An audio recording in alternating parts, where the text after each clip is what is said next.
Good afternoon. Good afternoon.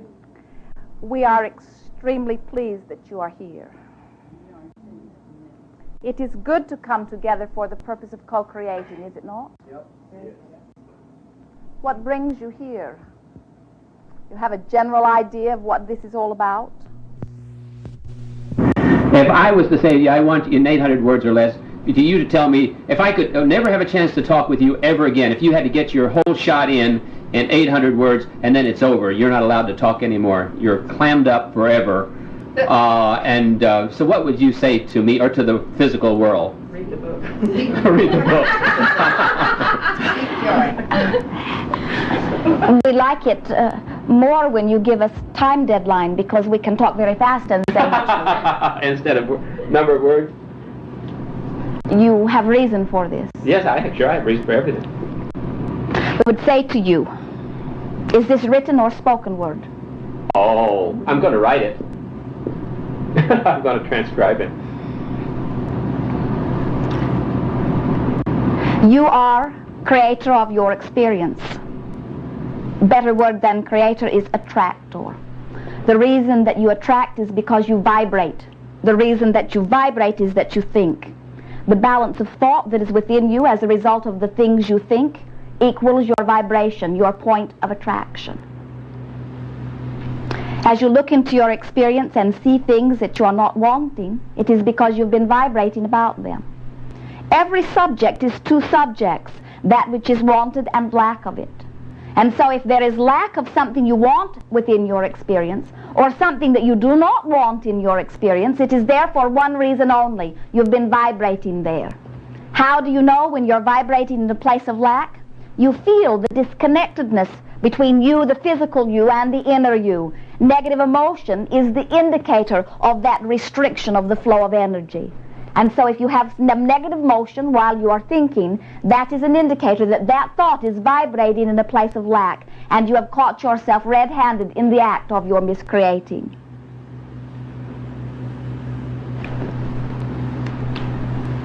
That should be about 800 words. Thank you. We're understanding we have room for more here, however. That's Agreed? nice, isn't it? What are you wanting to talk about? What brings you here? Deliberate creators that you are. Good afternoon, Abraham. I'm real excited about being here. I don't know why, but it's just been kind of an exciting day. Abraham, we had discussed last time I was here about the point.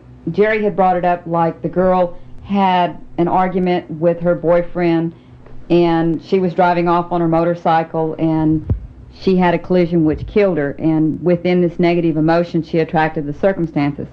Well, through my lifetime I've had lots of accidents, and I've also had a lot of negativity emotionally, and so I guess through my accidents that was the path of least resistance of me receiving. Or the path of most allowance. Yeah, but tell me, you know, I can sit there and I can think about why do I allow accidents to come into my life where some people allow burglars? Can you explain it to me? Personally me. We're going to tell you a story, and then we will bring it back into the context of what you are asking specifically. For there is nothing more important for us to chew upon together today than this business of vibrating, this business of attracting, this business of creating deliberately or indeliberately. Jerry and Esther arrived home a few days ago from a quick trip out to the post office, and when they were at their gate, they saw three men standing on the edge of the property. And so Jerry went to see what they are about. And when he came to Esther, he said, "These men have been hired to cut all of the trees from this property next to us." And right away Esther felt great sadness coming up within her, and her eyes filled up with tears right away. And then she felt angry, and she looked at her mate, who was standing there rather placid seeming. He was maintaining his equilibrium while Esther had gone right off the negative chart. And Esther wanted to shout at him. She did not, but she wanted to shout at him, "Do something! Don't let them cut down my trees." Then Esther said, "Abraham, talk me through this." And we said to her, The thought that you are having in this moment is not in harmony with something you want.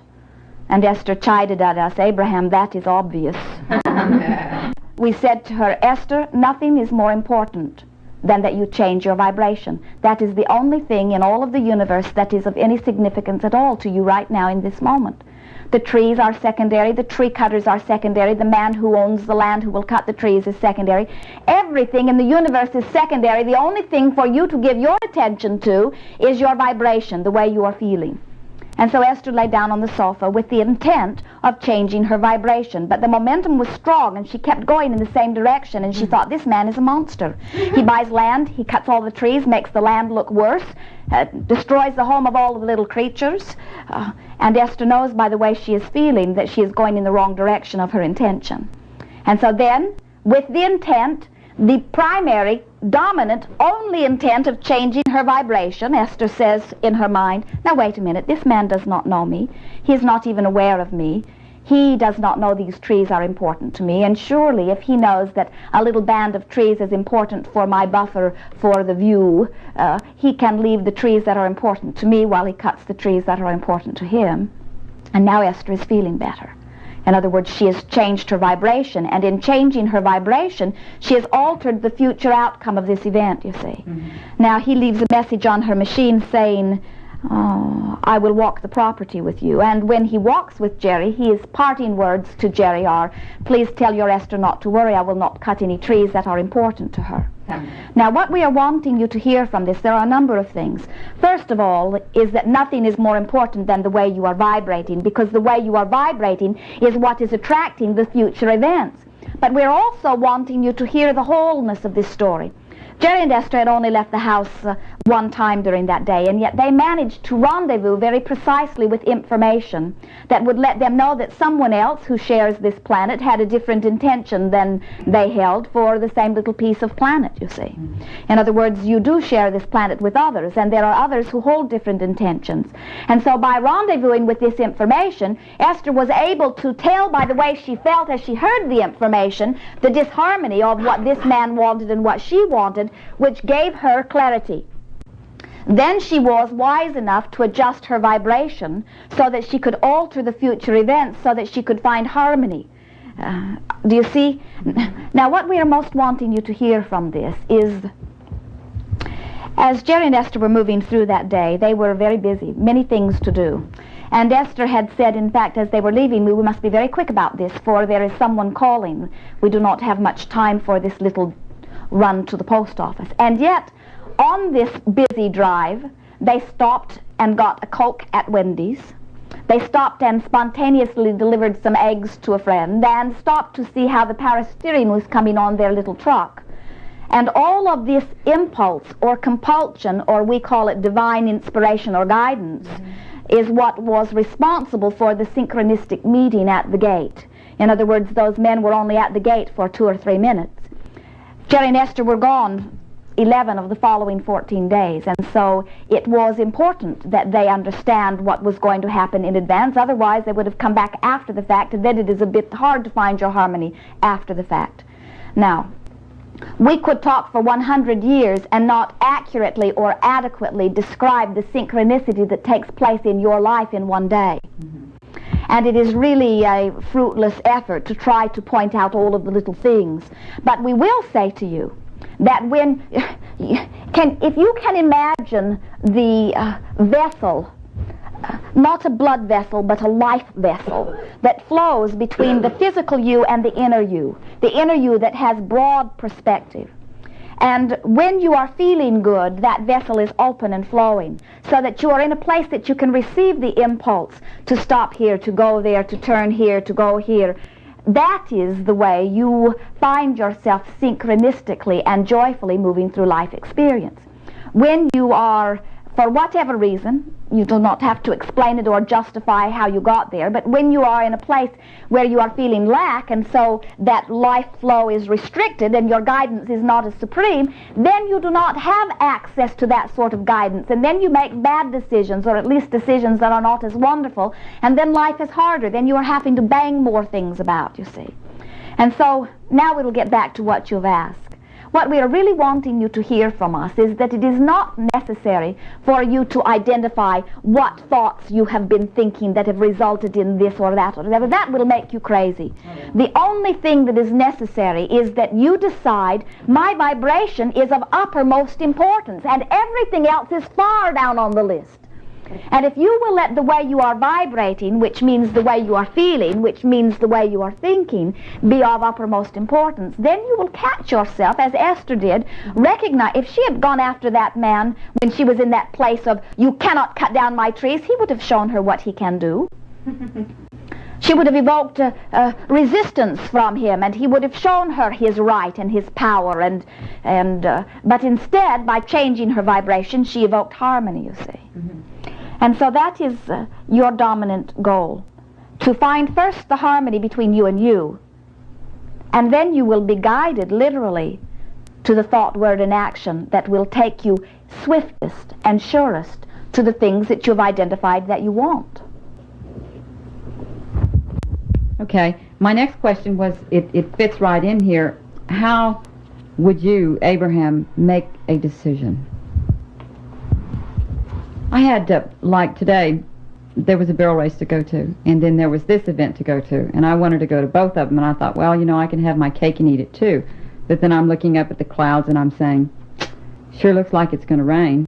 And then it's in Bandera where there's black dirt, so I kind of weighed that and this and that, and then I kind of saw myself there, and then I've got an instant, well, I don't know if I should go because the ground's going to be wet. Would you say that making a decision would always be best made from your perspective of most information? In other words, do not most of you, before you make a decision, try to gather as much information as you can so that you can make a good decision. Right. Now, what we're wanting you to explore with us for a moment is an inner being that has walked with you every step as long as you've been here in this physical body, that is aware of all of the things that you've identified as what you want, even has registered the degree of wanting. In other words, your inner being knows the things you really, really want and really, really like, and the ones you sort of like and sort of want. In other words, your inner being has recorded all of that data. And so your inner being is in the best position to assist you in making the most appropriate decision under any and all conditions. And so if your dominant intent is to feel good so that you're in a place where the intuition or the inspiration can flow forth, is that not the place where the decision is most likely to flow forth from? Now, we've been using, and we like it very much, we've broadened it a bit for you, the analogy of the magnet lying on the table next to the nail. In this analogy, the physical you would represent the nail, and the non-physical you, the broader, older, wiser, inner being part of you, would represent the magnet. And your goal from your physical perspective is to see them side by side. They're more powerful, you think, when they are together. And so you reach out and you push the nail a little closer to the magnet, and nothing happens except by your action you've pushed it closer. So then you reach out and you push it again, and nothing has happened except by your action you've pushed it closer. But sooner or later, all of a sudden, that nail comes within the harmony of the magnet, and the nail is drawn swiftly to the magnet. This is what happens when you, as a physical being, by your deliberate thought, begin pulling on the positive rope or thinking a thought that feels good to you, so that your personal vibration raises a little bit. As you bring your personal vibration within range of your inner being, then you make the connection. And that's when the best ideas come. That's when you feel best. That's when you see the furthest. That's when you make the decisions that are the most long-standing, you see. Most of you make most of your decisions from a place of lack.